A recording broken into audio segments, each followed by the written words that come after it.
नमस्कार, मी भाऊ तोरसेकर. तुम्ही बघत आहात प्रतिपक्ष. मित्रांनो,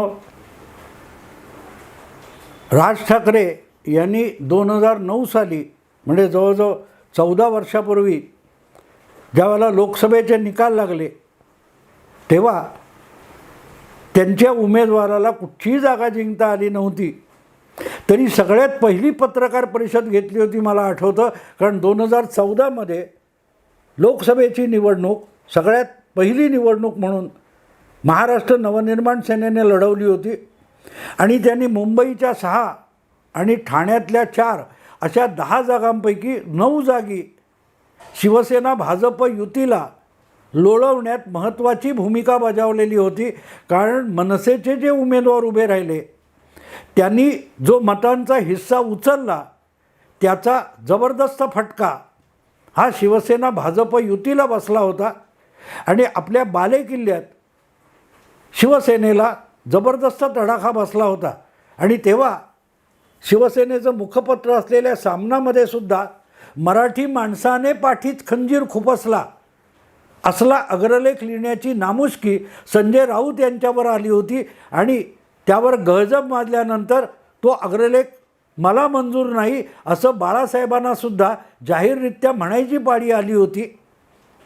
शिवसेनेची वाट लागायला तिथून सुरुवात झाली. आपल्या मतदाराला देखील कंबरड्यात लाथ घालण्यापर्यंत शिवसेना आणि त्याचे कार्यकारी संपादक गेले होते. पण तो विषय जाऊ द्या. मुद्दा असा आहे की त्यावेळेला सगळ्यात पहिली पत्रकार परिषद ही राज ठाकरे यांनी घेतली होती आणि उद्धव ठाकरेंना डिवचण्यासाठी एक विधान केलं होतं. अमिताभ बच्चनचा एक डायलॉग मारला होता की तुमने हमको बहुत मारा, हमने सिर्फ एक मारा लेकिन सॉलिड मारा, है की नाही. हा जो अमिताभ बच्चनचा तो मला वाटते अमर अकबर अँथनी या चित्रपटातला डायलॉग आहे, संवाद, तो असा फेकला. आज त्याची मला आठवण येते. कारण हळूहळू उद्धव ठाकरे आपल्या टोमणेबाजीला आवरू शकत नसताना त्यांना एक सणसणीत चपराक हाणायची असेल तर संधीची वाट बघत बसायचं आणि जिथे संधी मिळेल तिथे असं दणदणीत चपराक मारायची की ती झोंबलीच पाहिजे.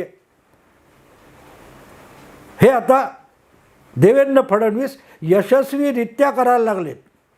रोज कसलंही काही आरोप होत ते उत्तर देत नाहीत, पण ज्यावेळेला संधी मिळते तिथे देवेंद्र फडणवीस संधी सोडत नाहीत. आणि म्हणून काल परवा जे पिंपरी चिंचवडला मराठी नाट्य संमेलन झालं त्या संमेलनाच्या व्यासपीठावर बोलण्याची संधी मिळाली तेव्हा सगळा जो काय टोमण्यांची उधारी पडलेली होती ती देवेंद्र फडणवीसांनी एका हप्त्यामध्ये चुकती करून टाकली. एक किस्त सब खतम. नेता म्हणजे काय, अभिनेता म्हणजे काय, गळ्यातला पट्टा, सिंहासन, खंजीर पाठीत खुपसला, कट्यार काळजात घुसली वगैरे वगैरे. आणि योगायोग असा की तो जो सिंहासन हा सिनेमा होता जब्बार पटेलांचा, त्यामध्ये ज्या प्रकारचा मुख्यमंत्री रंगवला होता तो गळ्यात पट्टा बांधलेला काँग्रेस आपला मुख्यमंत्री हा शब्द अशा रीतीने योग्य जागी नाट्य कलावंतांच्या समोर देवेंद्र फडणवीसांनी उच्चारला की त्याच्या मिरच्या झोंबण्याला पर्यायच नव्हता. मुद्दा असा आहे मित्रांनो की आता असं काय झालं की त्याला उत्तर द्यायला उद्धव ठाकरे कधीही पुढे येत नाहीत. ते सगळं संजय राऊतांवर ढकललं जातं आणि त्यांनी लगेच गळ्यात पट्टा बांधणं हे आजार असतात वगैरे वगैरे. मुख्यमंत्र्यांच्या गळ्यात पट्टा बांधलाय ते दिल्लीत बसवलेले खेळवतात. हे आपली बेअब्रू करून घ्यायची असेल तर ती कशी करून घ्यावी याचे क्लासेस संजय राऊत यांनी सुरू केले तर जोरात चालतील मित्रांनो, जोरात चालतील. शिंदे गट किंवा अजितदादांचा गट हे भाजपच्या कमळ निशाणीवरच निवडणुका लढवतील म्हणून हे गेली 6 महिने वर्षभर सांगतायत. आणि अजूनही शिवसेनेचे उमेदवार कुठच्या जागा हे ठरवून सांगायची हिंमत ना संजय राऊतांमध्ये, ना आदित्य ठाकरेंमध्ये, ना उद्धव ठाकरेंमध्ये. मग गळ्यात पट्टा कोणाचा आहे आणि त्याची दोरी कोणाच्या हातात आहे? आजपर्यंत जे उमेदवार अगदी शिवसेना भाजप युतीचं जागा वाटप किंवा उमेदवार हे मातोश्रीवर येऊन ठरायचे. उद्धव ठाकरे यांच्या निवासस्थानी अगदी भाजपचे राष्ट्रीय अध्यक्ष असताना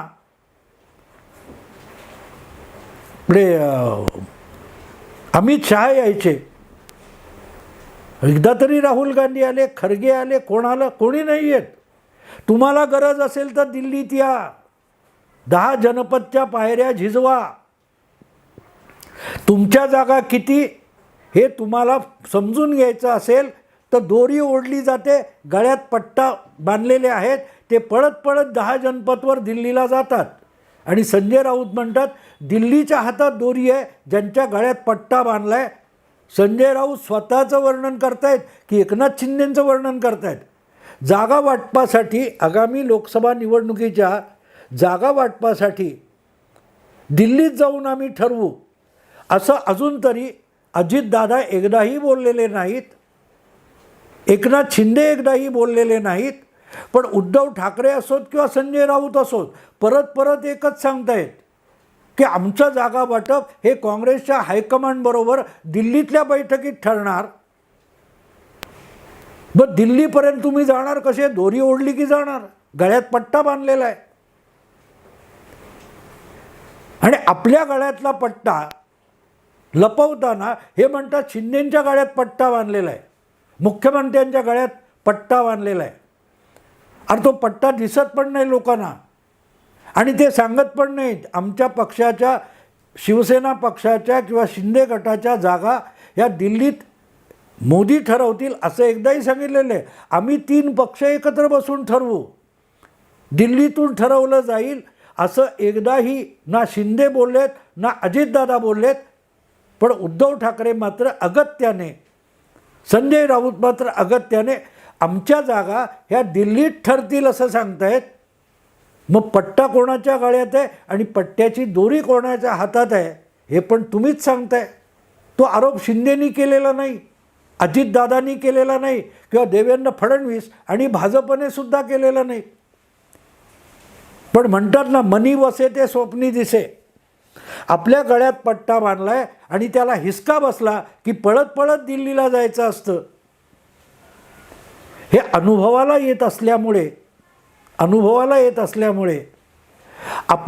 आपली जो अनुभव आहे तो शिंदेंच्या माथी मारायचा हा जो काय प्रकार चालू आहे, त्यांचे सोमे गोमे दिल्लीला बसलेले आहेत असं म्हणताना तुमचा सोम्या तो यात्रेला निघालाय, गोम्या कधी जाणार आहे असाही प्रश्न विचारला जाऊ शकतो. पण मुद्दा तो नाही मित्रांनो, मुद्दा तो नाही.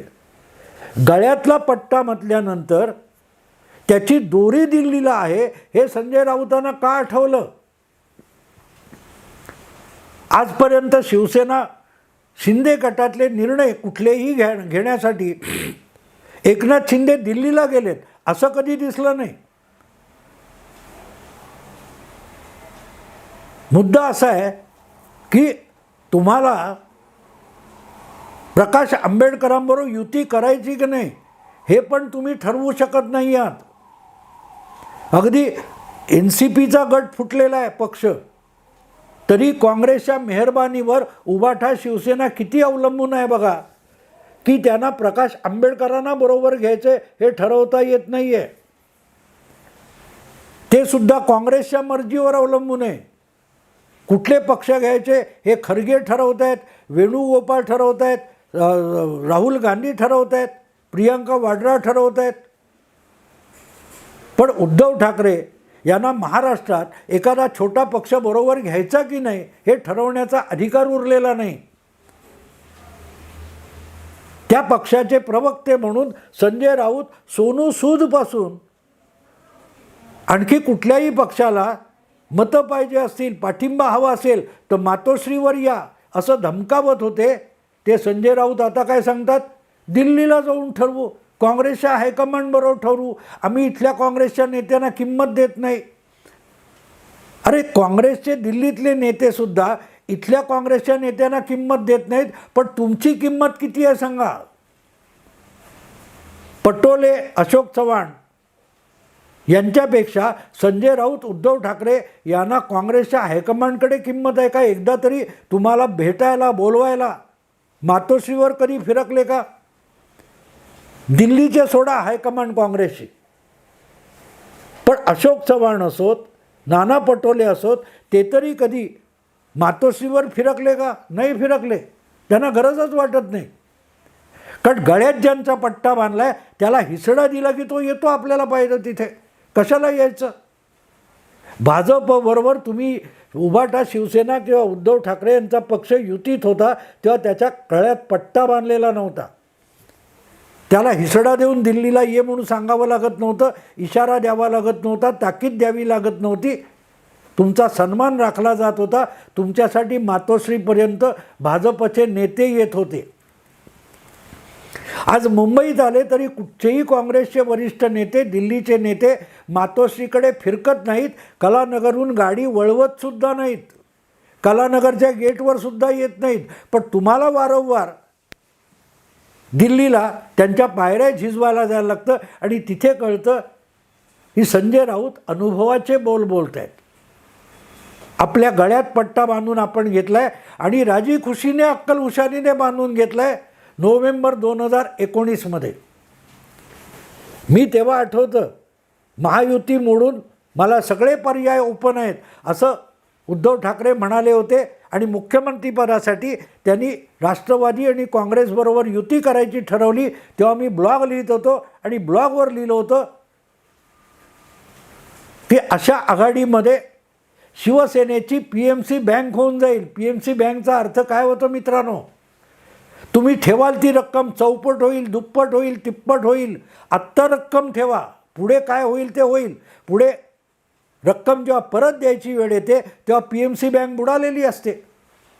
अनेक ठेवीदार PMC बँकेचे आपली ठेवलेली रक्कम परत मिळण्याची प्रतीक्षा करता करता मरून गेले. काही लोकांना हृदयविकाराचे झटके आले, मरण पावले, पण अजून पैसे मिळालेले नाहीत. त्याला PMC बँक होणं असं म्हणतात. आणि तेच झालं. उद्धव ठाकरेंना मुख्यमंत्री व्हायचं आहे म्हणून महाविकास आघाडी बनवायची असेल तर पहिल्यांदा NDAमधून शिवसेनेने बाहेर पडावं हा आदेश दिल्लीहून आला. गळ्यात पट्टा ज्यांचा बांधून घ्यायचा होता त्यांनी, तुम्ही गळ्यात पट्टा बांधून घ्यायचा असेल आणि दोरी आमच्या हातात असेल तर आधी NDAशी फारकत घ्या, काडीमोड घ्या. आणि अरविंद सावंतना केंद्रीय मंत्रिमंडळाचा राजीनामा द्यावा लागला. म्हणजे आधी तुमची जी काय आमदार असतील, खासदार असतील ते आमच्या बँकेत डिपॉझिट करा, नाही नंतर त्यांची किंमत उरेल न उरेल बघू. आत्ता तुम्हाला इकडे या, तुम्हाला सर्टिफिकेट देतो, 2.5 वर्ष मुख्यमंत्री. आज शिवसेनेची अवस्था काय बघा. आणि मग कळेल की तुम्ही गळ्यात पट्टा बांधून घेण्यासाठी सुद्धा तुम्हाला अगतिकनी लाचार करण्यात आलं होतं. आणि आज इतकी अवस्था आहे की त्यावेळेला तुम्हाला भाजपबरोबरची युती मोडायला लावण्यात आली, NDAतून बाहेर पडायला भाग पाडण्यात आलं. आणि आज अशी अवस्था आहे की प्रकाश आंबेडकरांना सोबत तुम्ही घ्यायचं की नाही हे सुद्धा उद्धव ठाकरे ठरवू शकत नाहीत. ज्यांचा जो काय उरलेला उबाठा नावाचा छोटासा पक्ष आहे त्या पक्षाला आपला पक्ष कसा चालवायचा त्याचे अधिकार राहिलेले नाहीत. प्रकाश आंबेडकर वर्षभर प्रतीक्षेत बसलेले आहेत की आपण शिवसेनेबरोबर युती करायची आहे आणि जाहीरपणे सांगतात की काँग्रेस आम्हाला इंडिया आघाडीमध्ये किंवा महाविकास आघाडीमध्ये घ्यायला तयार नाहीत. ठरवायचे उद्धव ठाकरेंनी ठरवावं. काल परवा उद्धव ठाकरेंच्या शिष्टमंडळाला भेट द्यायला गेले होते सिद्धार्थ मोकळे, प्रकाश आंबेडकरांचे ते बोलले, प्रवक्ते गेले होते. ते म्हणाले जोपर्यंत त्यांचं काही ठरत नाही तोपर्यंत आम्ही कसं ठरवणार, आम्ही महाविकास आघाडीत आहोत की नाही आहोत आम्हाला माहिती नाही आहे, आणि जोपर्यंत ते होत नाही तोपर्यंत जागांचा फॉर्म्युला ठरणार कसा आणि उद्धव ठाकरे ठरवणार कोण. किती लाचार अवस्था होऊन गेली आहे बघा, लाचार अवस्था होऊन गेली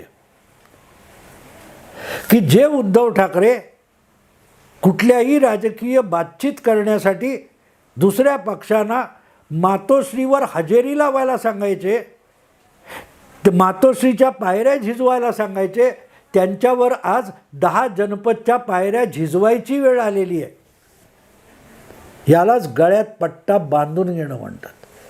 गळ्यातला पट्टा इतका विषय नाही आहे, गळ्यात पट्टा बांधून घेणं हौसेने, आणि जुन्या त्या कायदेशीर भाषा असायची की लिहून देतो राजी खुशीने अक्कल हुशारीने नशापाणी न करता लिहून देतो की, तसा उद्धव ठाकरेंनी शिवसेना या आपल्या पक्षाच्या गळ्यात 10 जनपदच्या हाती दोरी असलेला पट्टा बांधून घेतला आहे आणि त्याचे जे हिसडे बसत आहेत त्यामुळे संजय राऊतांना रोज सकाळी 9 वाजता एक पत्रकारांसमोर काही ना काही बाष्कळ बडबड करावी लागते. आणि म्हणून मग जेव्हा तो हिसडा बसतो आणि देवेंद्र फडणवीस गळ्यातला पट्टा म्हणतात तेव्हा ह्यांना आपल्या गळ्याला हिसडा बसल्यासारखा वाटतो. संजय राऊत ज्या तिरीमिरीत बोललेत त्याची दोरी दिल्लीला आहे, कारण त्यांना माहिती आहे आपलीच दोरी दिल्लीला आहे. शिंदे यांच्या गळ्यात पट्टा असला किंवा नसला तरी त्याची दोरी दिल्लीकडे आहे की नाही याचा एकही अनुभव सार्वजनिकरित्या आलेला नाही. पण उद्धव ठाकरे यांच्या उबाटा शिवसेना, संजय राऊत यांच्या उबाटा शिवसेनेला अधूनमधून दोरीचा हिसडा बसतो आणि ते लगेच 23 जागांवरून चिडीचूप होतात. मग बातम्या येतात संजय राऊत नरमले, संजय राऊत वरमले. तेव्हा गळ्यात पट्टा बांधल्यानंतर संजय राऊत तिरीमिरीने का बोलले आणि देवेंद्र फडणवीसांनी गळ्यातला पट्टा हा शब्द का वापरला, मणक्याचा आजार त्यावरचा उपाय म्हणून लावलेला पट्टा असं पण देवेंद्र फडणवीस बोलू शकले असते. देवेंद्र फडणवीसांनी त्या नाट्यसंमेलनात गळ्यातला पट्टा असा शब्द वापरला आहे. तो आजारासाठीचा पट्टा नसतो मित्रांनो. त्यांनी जाणीवपूर्वक गळ्यात पट्टा घातलेला मुख्यमंत्री असं जे म्हटले त्याचा अर्थ समजून घ्या. तो गळ्यातला पट्टा हा आजाराचा नसतो, तो मानेभोवतीचा पट्टा असतो आणि मानेभोवतीचा पट्टा आजाराचा असतो आणि गळ्यातला पट्टा हा दोरीला बांधलेला असतो आणि तो दोरीला हिसडा बसला.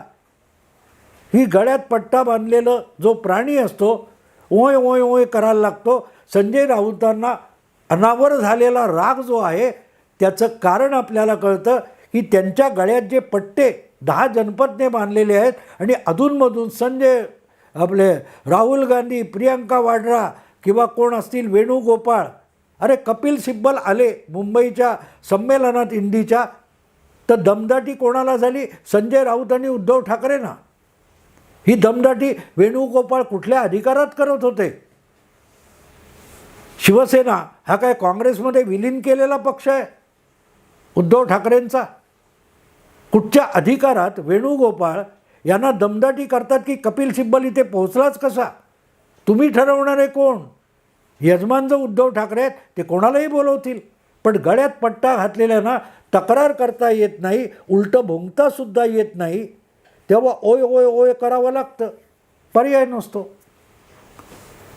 तेव्हा देवेंद्र फडणवीसांचं कौतुक एका गोष्टीसाठी आहे की त्यांनी कसा नेमका विषय त्या नाट्यसंमेलनात आणला आणि ज्यांनी गळ्यात पट्टे राजी खुशीने अक्कल हुशारीने नशापाणी न करता बांधून घेतलेत त्यांना असा सणसणीत हिसडा मारला की कुई कुई कुई कुई ओय ओय ओय ओय करायची वेळ आली.